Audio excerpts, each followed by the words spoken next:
जिस तरह से ये अभियान चलाया जा रहा है हो सकता है दूरगामी रूप से नुकसानदेह भी हो। हम विज्ञान के कुछ आविष्कार करके ऐसा समझने लगते हैं कि शायद हमने प्रकृति पर विजय हासिल कर ली। कहीं 80%, कहीं 90% और कहीं 95% तक संक्रमण हो चुका है, शरीर में एंटीबॉडी मौजूद मिली है। तो यहाँ 90 और 95% तक संक्रमण होने पर क्या टीके की कोई ज़रूरत रह जाती है?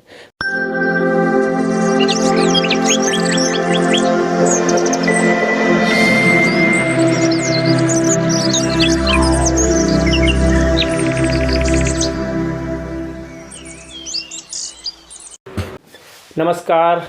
आप में से बहुत सारे लोगों ने टीका लगवाया होगा, चाहे स्वेच्छा से या किसी मजबूरी में, किसी दबाव में। मेरे सामने ऐसे तमाम लोगों के फ़ोन आए हैं, कई लोगों से मैं मिल भी चुका हूं जिन्होंने बाकायदा टीका लगवाया हुआ है, लेकिन इस बात से हैरान हैं कि आखिर वे कैसे ओमिक्रॉन की चपेट में आ गए और बुखार में पड़े हुए हैं।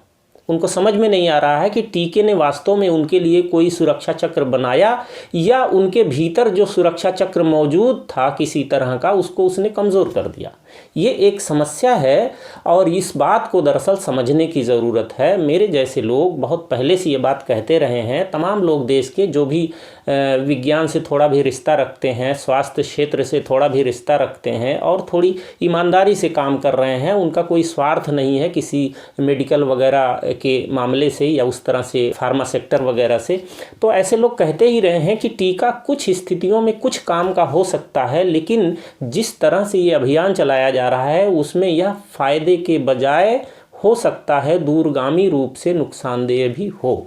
इस बात को समझने के लिए आप इस तरह से इसको देख सकते हैं कि बीच में कई ऐसी रिसर्च आई हैं, कई ऐसे शोध हुए हैं जिनसे साफ प्रमाणित हुआ है कि जो प्राकृतिक इम्यूनिटी है वो ज़्यादा बेहतर होती है किसी भी तरह से टीके की इम्यूनिटी से। ये बात बार बार साबित हुई है, लेकिन ऐसा कुछ शोध होता है तो तुरंत किसी फार्मा कंपनी का या किसी टीका बनाने वाली कंपनी की तरफ से या किसी ख़ास तरह से प्रायोजित ढंग से किसी डॉक्टर का बयान आ जाता है कि नहीं, टीका लगवाइए, उससे डबल या ट्रिपल सुरक्षा मिलेगी, टीका जो है बचाएगा। इस तरह से कुछ करके जो असली खबर है वो पीछे दबा दी जाती है।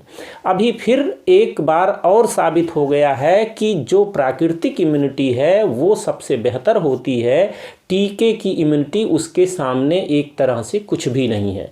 और ये रिसर्च है उस संस्थान की जो खुद टीके की वकालत लगातार करता रहा है और फार्मा सेक्टर का सबसे जाना माना संस्थान है, जो सेहत के लिए जिम्मेदार संस्थान है, अमेरिका का CDC, centre for disease control and prevention. दुनिया के देश जो है इसकी तरफ देखते हैं और इसका अनुकरण करते हैं, इसकी बातों पर गौर करते हैं। तो अभी जो नई रिसर्च आई है उसमें भी ये बात साबित हुई है कि प्राकृतिक इम्यूनिटी ज़्यादा बेहतर होती है।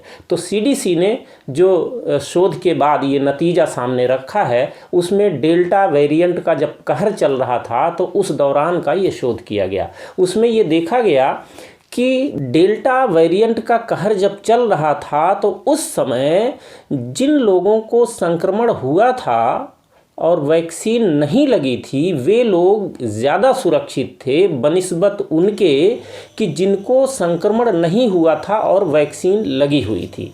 इसका मतलब क्या है? इसका मतलब ये है कि जिनको संक्रमण हुआ था कोविड का और वैक्सीन नहीं लगी थी, उनके भीतर प्राकृतिक इम्यूनिटी विकसित हो गई थी और वह इम्यूनिटी उनको बेहतर तरीके से बचा रही थी।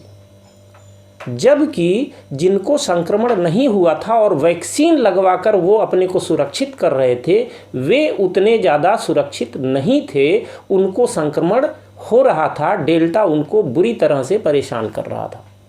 तो इस बात को अगर समझ लें तो बात समझ में आएगी कि वास्तव में वैक्सीन क्या है और प्राकृतिक इम्यूनिटी क्या है।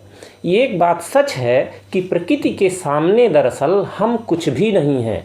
हम विज्ञान के कुछ आविष्कार करके ऐसा समझने लगते हैं कि शायद हमने प्रकृति पर विजय हासिल कर ली, लेकिन प्रकृति वास्तव में संपूर्णता में काम करती है।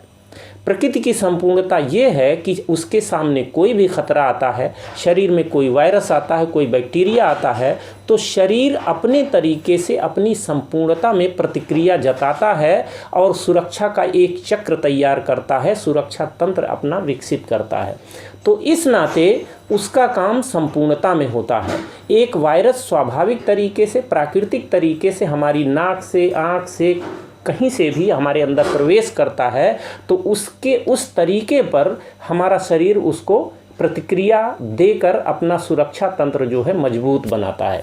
लेकिन जब हम किसी इंजेक्शन के जरिए वायरस को एक ख़ास तरह से, चाहे उसको कमज़ोर करके या मार कर शरीर के अंदर ले जाते हैं, तो शरीर दरअसल हमारा पूरी तरह से प्रतिक्रिया संपूर्णता में नहीं दिखाता। और ये कई बार साबित हो चुका है कि जितने तरह से लड़ने की ज़रूरत होती है शरीर को, वो तभी लड़ता है जबकि प्राकृतिक रूप से उसके सामने हमलावर दिखाई देता है। और जब हम वैक्सीन के जरिए एक ख़ास तरह से वायरस को ले जाते हैं, तो शरीर में पूरी तरह से सुरक्षा का तंत्र विकसित नहीं हो पाता। प्राकृतिक रूप से जो एंटीबॉडी तैयार होती है वह ज़्यादा मजबूत होती है, ज़्यादा बेहतर तरीके से काम करती है। लेकिन जब हम बनावटी तरीके से वैक्सीन के जरिए हम एंटीबॉडी तैयार करते हैं, तो वह एंटीबॉडी उतनी बेहतर तरीके से काम नहीं करती। अब सवाल ये है कि अगर प्राकृतिक इम्यूनिटी ज़्यादा बेहतर काम करती है, प्राकृतिक इम्यूनिटी बेहतर है, तो फिर वास्तव में टीके की कितनी ज़रूरत है। जहाँ कोई प्राकृतिक इम्यूनिटी न हो वहाँ टीके की ज़रूरत कही जा सकती है, थोड़ी देर के लिए मानी जा सकती है। लेकिन देश की स्थिति क्या है, हमने देखा है 1 sero survey, 2 sero survey, 3 sero survey, और प्रमाणित ये हुआ है अंत तक कि कहीं 70%, कहीं 80%, कहीं 90% और कहीं 95% तक संक्रमण हो चुका है। शरीर में एंटीबॉडी मौजूद मिली है, प्राकृतिक इम्यूनिटी विकसित हो चुकी है। तो ऐसी स्थिति में इतने स्तर तक जब ये संक्रमण हो चुका है और शरीर में प्राकृतिक इम्यूनिटी विकसित हो चुकी है, तो सवाल ये है कि टीके की ज़रूरत क्या है। जब 60-70% संक्रमण के बाद हर्ड इम्यूनिटी विकसित होने की बात मानी गई है वैज्ञानिक तौर पर, तो यहाँ 90 और 95% तक संक्रमण होने पर क्या टीके की कोई ज़रूरत रह जाती है। तो दरअसल लग तो ऐसा ही रहा है कि हम सिर्फ शायद रिकॉर्ड बनाना चाहते हैं और इस टीकाकरण का कहीं कोई फ़ायदा होने वाला नहीं है। ये बेवजह पैसे का, एक तरह से पैसे की बर्बादी है, जो कई लोग कह भी रहे हैं और कई बड़े डॉक्टरों ने इस बात को कहा है, बहुत बड़े बड़े डॉक्टरों ने कहा है। लेकिन दिक्कत ये है कि जिनका धंधे से लेना देना है उनकी सुनी जा रही है, उनकी नहीं सुनी जा रही है जो वास्तव में लोगों के स्वास्थ्य की असली चिंता कर रहे हैं। तो इस बात को हमको समझने की ज़रूरत है। और यहाँ बात यह है कि किसी सरकार या किसी व्यवस्था की निंदा करने की बात नहीं है, व्यवस्था तक सही बात पहुँचाने की बात है। तो काश हमारी सरकारें, हमारे नेता मंत्री ये बात समझ पाते तो एक सही दिशा में आगे बढ़ते और ये 35,000 करोड़ जो इस तरह से टीकाकरण पर लुटाया गया है, बर्बाद किया गया है, इससे कुछ बड़े काम सेहत के हो सकते थे। मेरे ख्याल से मेरी बात समझ में आ रही होगी। बहुत बहुत धन्यवाद। वंदे मातरम।